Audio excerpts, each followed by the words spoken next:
Good evening and welcome to this edition of Newsleader on 6. Today is Thursday, January 16th, 2014. I'm Jim Fuller. And I'm Chip Ramsey. In tonight's news, we'll tell you about the economic impact Arnold Center has on the local area. The Tennessee Department of Health says too many people get sick or die from influenza every year due to avoiding vaccination because of myths about and misinformation. And we'll tell you, we'll speak with a Tullahoma native, Brian Morris, who is now a relief pitcher for the Pittsburgh Pirates. We'll have all these stories and more on tonight's Newsleader on 6. Stay tuned. Hi, I'm John Greenwood. Let me tell you a few of the ways our parts and service team is committed to keeping your vehicle in top condition. Factory trained, certified technicians and ASE certified who can service all makes and models. Everyday low price oil change of $29.95 with a free 16-point vehicle inspection for your convenience. Schedule your next service appointment at StanMcNabb.com. We'll get you in and out. Back on the road with peace of mind. Stan McNabb Chrysler Dodge Jeep Ram, 1200 East Carroll, right here in Tullahoma, Tennessee. Ladies and gentlemen, may I have your attention, please, for the following public service announcement. He's back! The Watkins Man is back, bringing his world-famous Watkins products to 104 East Lauderdale Street in Tullahoma, where Richard and Stephanie Carpenter have opened the area's only Watkins store. Since 1886, Watkins has produced all natural products, starting with the pain liniment and now including soaps, oils, creams, scrubs, royal jelly, beeswax, supplements dedicated to natural health and pain management, cover total external and internal body care. And don't forget the world-famous spices, extracts, teas, and cooking ingredients. With too many products to list, know that all Watkins products are 100% natural using the highest quality ingredients obtainable. Always remember with Watkins, when you buy the best, you use less. Looking for a unique gift for someone special, or perhaps something just for yourself? Then you need to check out Grady Mac Denim Company, right here in the heart of Tullahoma. Grady Mac features the full line of men's and women's Lucky brand apparel. Stop in and check out our denim production line. Grady Mac offers a full line of outdoor sporting apparel and much more. And check out our custom fly fishing equipment, fine art, and signed sports memorabilia. There's something for everyone at Grady Mac Denim Company, the most unique store in Tullahoma. Welcome back. Arnold Engineering Development Complex, or AEDC's economic impact was $612.4 million in fiscal year 2013. The impact numbers includes AEDC and its remote operating locations, the Hypervelocity Tunnel 9 at White Oak in Silver Springs, Maryland, and the National Full-Scale Aerodynamics Complex at Moffett Field in California. Each location impacted the local areas through payroll, secondary jobs created through local spending, and other expenditures for supplies, utilities, fuel, and services, and the spin-off impact of those purchases. AEDC employed a mixture of active duty military personnel from the Air Force and Navy, Department of Defense civilians, and contractor personnel, which totaled 2,235 personnel in fiscal year 2013. Of those 2,235 personnel, 50 were active duty military, 2 were Air Force Reserve and National Guard Reserve, 289 appropriated fund civil employees, 60 government non-appropriated fund employees, 36 other civilians, and 1,798 contractor and subcontractor employees. Additionally, using the Tennessee Valley Authority Economic Impact Model methodology, AEDC estimated that more than 1,542 secondary jobs were created in the local area for a total effect of 3,777 jobs directly related to AEDC. During fiscal year 2013, the payroll cost for AEDC government and contractor personnel was $241.4 million. AEDC's direct expenditures, which include utility costs, service contracts with outside vendors, and military health insurance paid to local doctors and hospitals, was $140 million. The indirect spin-off impact of these direct expenditures is approximately $231 million. The overall economic impact figure does not include more than $100 million paid to the approximately 4,498 retired military personnel personnel living in the local area. In total, this retired pay group generates more than $147 million, including the spinoff effect. AEDC operates the world's largest complex of ground test facilities with a replacement value of more than $11.8 billion. AEDC is the largest employer in Coffee and Franklin counties. The Tennessee Department of Health officials say that too many people get sick or die from influenza every year due to avoiding vaccination because of misinformation. The two most common rumors are that getting immunized will give you the flu and that influenza vaccines aren't effective. Department of Health Commissioner Dr. John Dreisner says that you cannot get the flu by getting the vaccine, and getting immunized is the best way to protect yourself and others from getting this very serious illness. Dr. Kelly Moore, director of the Tennessee Immunization Program, has spent years studying the cause and impact of influenza. She says misbeliefs about flu shots prevent many from benefiting from the protection they provide, putting them at risk of potentially serious illness. Moore said the flu vaccine administered through shots does not contain anything living, so it's impossible for it to cause the flu. The nasal spray alternative approved for healthy young people, as long as they're not pregnant, works using a modified virus that also does not cause influenza. If you do get the flu, antiviral medications are available and can make influenza illness less severe if started within 48 hours. Rapid treatment is especially important for pregnant women and others at high risk of complications from flu illness, including the elderly and people with chronic health problems such as heart or lung disease. People who have not yet been immunized should do so as quickly as possible, since the flu is expected to continue circulating in Tennessee for the next several weeks, possibly into the spring. Many health departments across Tennessee are now offering influenza immunization at no charge for most patients. The immunizations are limited to available supplies and will be provided on a first-come, first-served basis. TDH officials suggest calling your local health department before visiting to ensure that the vaccine is still available. Stay with us. We'll be right back in a moment. Let the Smokehouse be your mountain getaway destination in beautiful Monteagle, Tennessee. Enjoy our cabins, restaurant, and old general store. Shop thesmokehouse.com, featuring homemade barbecue sauces, jellies, and many other fine Tennessee products.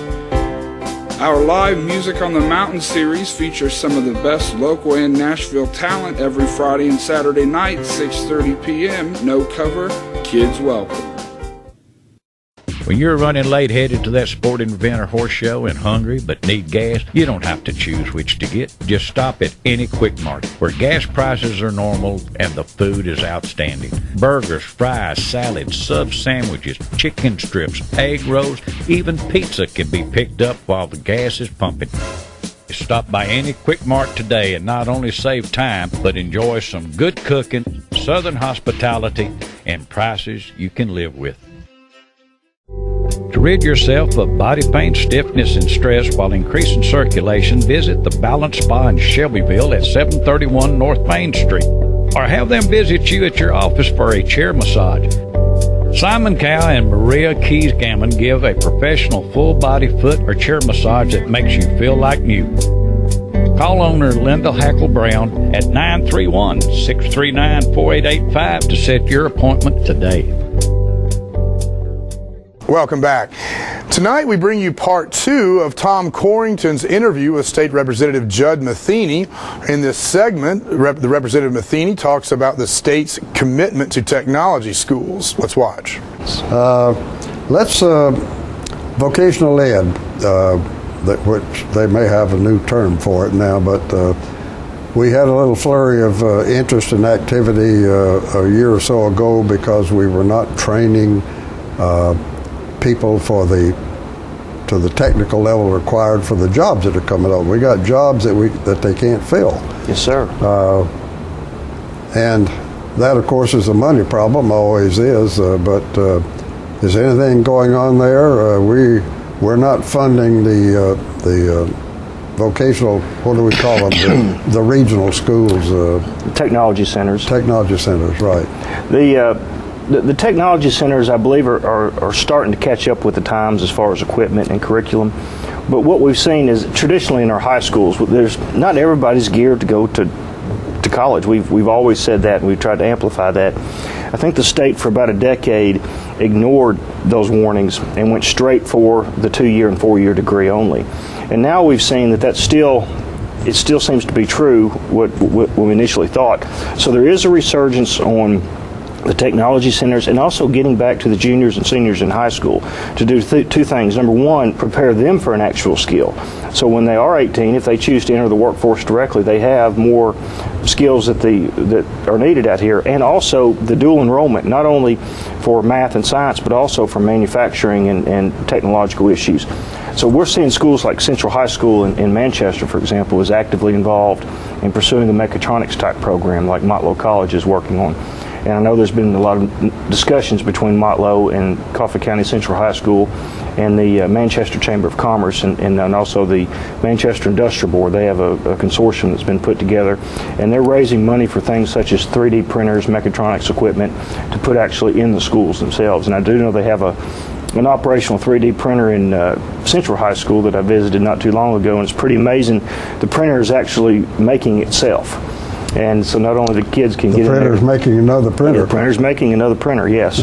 And it's truly, anybody that's watched the Terminator series of movies knows that we were told about this 30 years ago, and sure enough, I'm watching a machine make itself, and it's pretty incredible. It's a real paradigm shift from the type of education that I received. Well, the Coffee County thing you mentioned, sounds like that they've got some outside groups that are funding that. Manchester is a thriving industrial town, and we're starting to land even some bigger industrial fish there. Yeah. And I know we just landed a Great Lakes cheese out of Wisconsin's coming in, and bringing about 250 jobs with them. And these are they're processing cheese, but these are very high-tech jobs. They need these graduates of this mechatronics program that can walk into these $50 million machines and can not only operate them, but can also troubleshoot them, can program them, can do any number of things to maintain them. Makes them a very valuable employee. Yeah. Yes. Okay. Well, at the looking at the tech centers and anything else that comes along, are we going to have we're going to put adequate money in that yes, sir. pot? It will never be enough, probably. If you look at all the needs out there, we're never going to be able to meet all of them. But I think from a regional level, we're doing a pretty good job at trying to meet those needs. At least from my perspective, between Shelbyville and McMinnville, I think we're filling the void that we need to fill for the manufacturing jobs in our region. And if there's one of our 26, soon to be 27 technology centers, as you know, Nissan's building one associated with its electric car plant and battery plant, so we'll soon have 27 technology centers online, and each one is designed to have enough inside mobility that they can adapt to their regional economy. And if one falls behind the curve, then I think the entire General Assembly is going to try to prop it back up to keep them all at a certain bar. Yeah. And, okay. All right. More Newsleader on 6 is coming up after these messages. Have you heard the news? The Russell Barnett Ford family has expanded to 2 separate locations. That's Russell Barnett Ford of Tullahoma and Russell Barnett Ford of Winchester. That's right, ladies and gentlemen. That means 2 times the customer service and 2 times the inventory. So no matter where you're located, let the Russell Barnett Ford family make your next vehicle purchase a great one. 2 times the inventory, 2 times the customer service. That's the Russell Barnett Ford of Tullahoma and Winchester. Why buy anywhere else? All right, the cat's out of the bag at Carroll Street Liquor in Tullahoma. Now you know where to go if you're planning a get-together and want the ideal wine or spirit. Party planning can be stressful, but at Carroll Street Liquor you'll find everything you need. Mixers, gift sets, and all of your favorite spirit brands. So if you're feeling the pressure to pull off the ideal party, come to Carroll Street Liquor and select among the seemingly endless supply of wines, spirits, gift sets, and more. Your perfect party, it's in the bag with Carroll Street Liquors. On the train test range, the search for any possible weakness continues.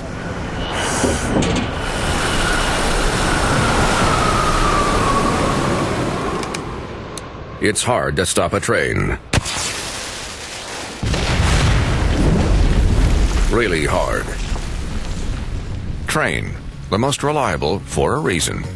Hello, my name is Joe Stroop with Stroop's Accurate Refrigeration. I'm here to talk to you about a couple incentives that are going on between now and the end of the year. First is your federal tax credit up to $300. Secondly, 0% financing up to 15 months on XL products. Third, fall promotion up to $1,100. Finally, $500 incentives from your local power distributor. Please give us a call at 455-8757. Thank you. Welcome back. Tullahoma School Superintendent Dr. Dan Lawson stopped by our studios earlier this week to give us an update on the progress of the school system's eBooks program.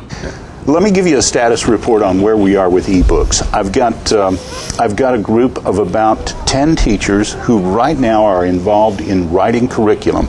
So they are spending their release time. They're working together with some technological help to write materials in the social studies. In addition, we have probably 700 Chromebooks that we have put in place this year. The biggest single number has been at East Lincoln, followed by where we are at Farrah, and then finally we have another order that's been affected for Bel Air.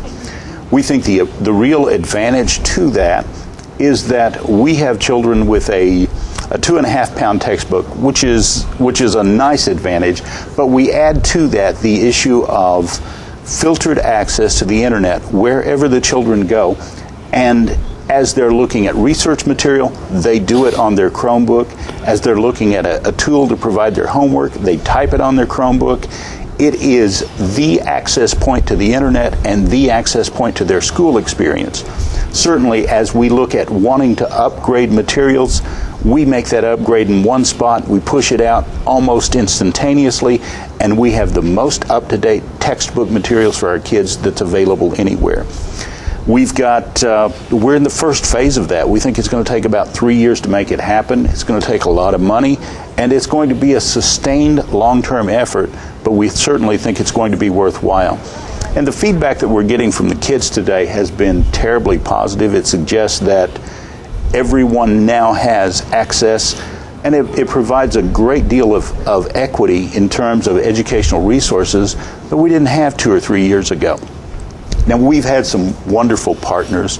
As we started rolling this out, we talked to the Housing Authority and said, we're going to send some books home, send some e-books home, but we really need to have internet access.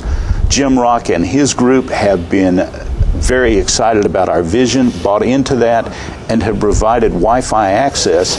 So our kids have literally the same access at school, in subsidized housing, at McDonald's, at the public library.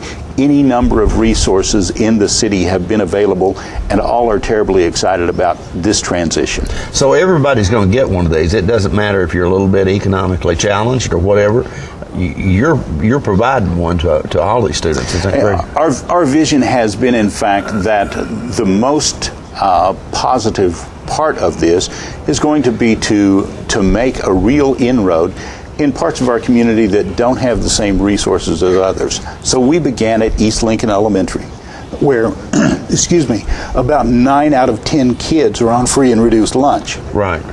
So we think that's going to be a real tool that provides some equity that didn't exist before. It's unbelievable to me to imagine that kids can do that, because if you remember in our day, or in my day in particular, you had to go to the library or you needed a set of encyclopedias and that sort of thing. But there's huge amounts of information out there for these children now. Jim, I think when we think about that encyclopedia, when we were in secondary school, when I went to a collegiate environment, I did my first computer programming class, and I remember walking across the campus of the University of Missouri with a stack of key punch cards that had to be in the right order. Right. And it's just such a different world today to think about the fact that I put a more powerful device that can do more in the hands of a third grader. It's a neat thing. Absolutely. And you're in year one of what you think is going to take about 3 years. We think it will take 3 years to flesh it out. It's costing us about $420 a unit to put that tool in kids' hands. Now, at first blush, that's a scary number, and we think, how in the world can we afford this? But it's important to understand that our average textbook today is costing about $100 a unit. Really? Absolutely, Yeah, okay. absolutely. And you know, and what's really exciting is the fact that you mentioned you can update information that you want them to know yourself, right? Or yes, we do. Someone within the system. We have one person within our technology department who can update that information and then push it out without touching the computer, broadcast that out to each of the computers, and update that computer almost instantly. We'll be right back after these messages. The highest standard of integrity delivers stability and honor. It's established over time. You know when you see it. You know when you feel it. There's a standard of integrity in healthcare. It's the Joint Commission Gold Seal of Approval. In 2003, Life Care Center of Tullahoma voluntarily achieved this accreditation and maintains it still today. Life Care, meeting a higher standard because residents matter most. We're losing it, Doctor. Not on my shift. Quickly, brush. Roller. What a transformation. It's going to be okay. Okay, nothing. At Paintworks of Tullahoma, we specialize in domestic emergencies with Martin Senior Paints. You can be the paint doctor, too, when you treat your home with Martin Senior interior and exterior finishes. Doctor, we've got another one. Got you covered. Paintworks of Tullahoma. Come see the paint doctor, Stat. Welcome to Merle Norman, located inside Northgate Mall in Tullahoma. Since 1931, Merle Norman Cosmetics have been researched, developed, manufactured, and packaged in the USA, using the highest quality ingredients and unmatched customer service to help women look and feel better about themselves. Hi there, I'm Christy Elmacher, owner of Merle Norman. I wanted to talk to you a little bit today about Merle Norman products. We have a large line of skincare and cosmetics for all skin types.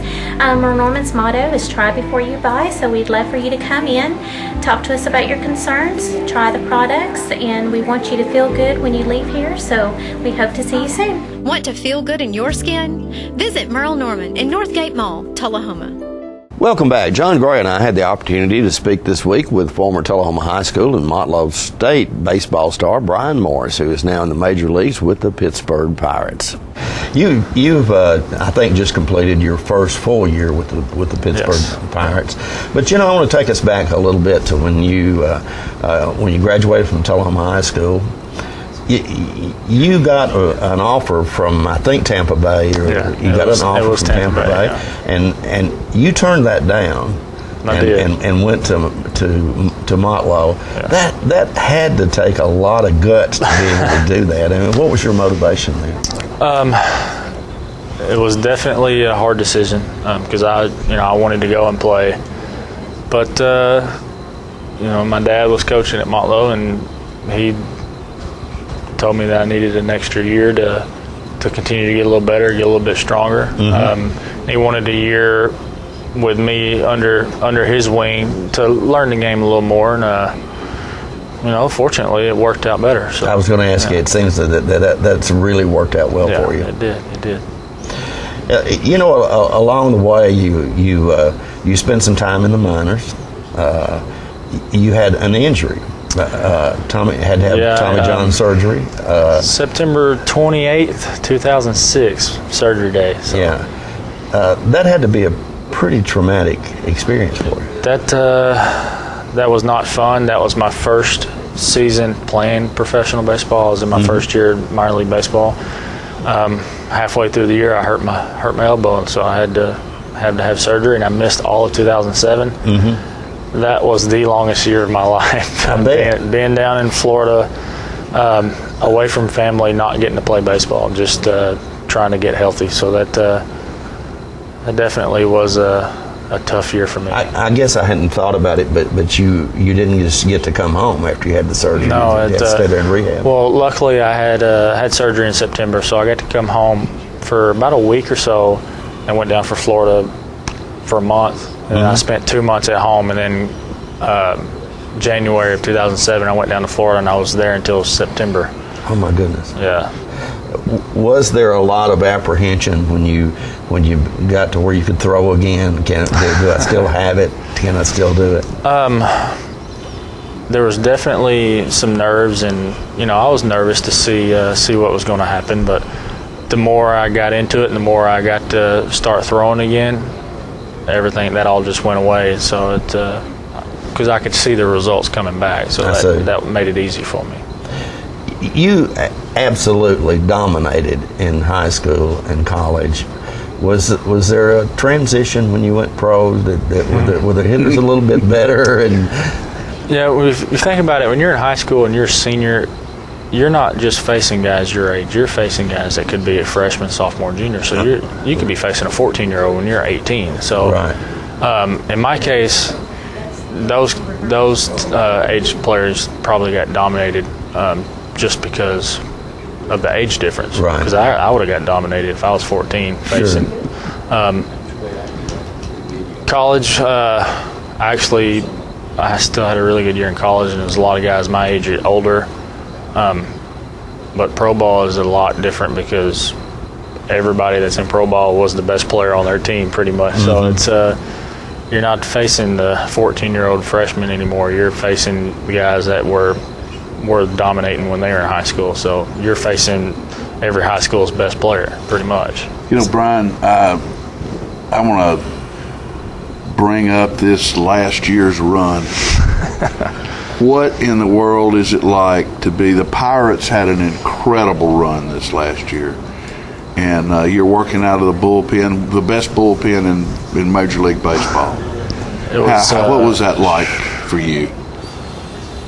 Well, it was something that I've never experienced before. Hopefully we get to continue and take those playoff runs every year. One game that sticks out was definitely that wild card game against Cincinnati. You have people always say, I couldn't hear myself think in different situations. That was actually what was going on. You couldn't hear yourself think because the crowd was unbelievable. It was so loud. You could feel the stadium tremble. You could feel it in your body. It was crazy. Well, we'll be right back with your weather forecast after these messages. Stay tuned. Last month's sales were so good, I need cars now to restock my lot. I'm Keith Barnett at Russell Barnett Kia, and I've come up with a plan. It's my Car Bazaar. Whether you owe $1,000 or several thousand on that car that you hate, this Car Bazaar is here to help you out. Do you have a job and $149? My For the People credit approval process is here to help you out. Good credit, bad credit, no problem. Hurry in before the Car Bazaar ends. I'm Keith Barnett, and I'm the dealer for the people. In the past, you would never find television outside its natural habitat, the family room. But now, Charter has released it into the wild. Look there, a live ESPN baseball game at the beach. CNN in a laundromat. Oh, True Blood on HBO. I'm donating blood. Now Charter gives you over 20 digital networks available on the go, more than ever before, all at no extra charge with Charter TV. The Disney Channel on a joke. Are you seeing this? Welcome back. We'll take a look at your weather forecast at this time, starting with your weather history on this day. Our record high was in 1943 at 74 degrees. The record low was in 1982. Listen to this now, folks, minus 10 degrees. Unbelievable. The average high on this day is 47, and the average low is 28. Excuse me. Mostly cloudy weather on tap for tonight with a low expected of around 29. Partly cloudy weather in your forecast for Friday with a high of 37 and a low of 21. And that partly cloudy weather remains in the forecast on Friday with a high of 45 and a low of 30. And that's our Newsleader report for this evening. We invite you to join us each Tuesday, Thursday, and Saturday at 6, 8, and 10 for Newsleader on 6. You have a good evening. Have a great night.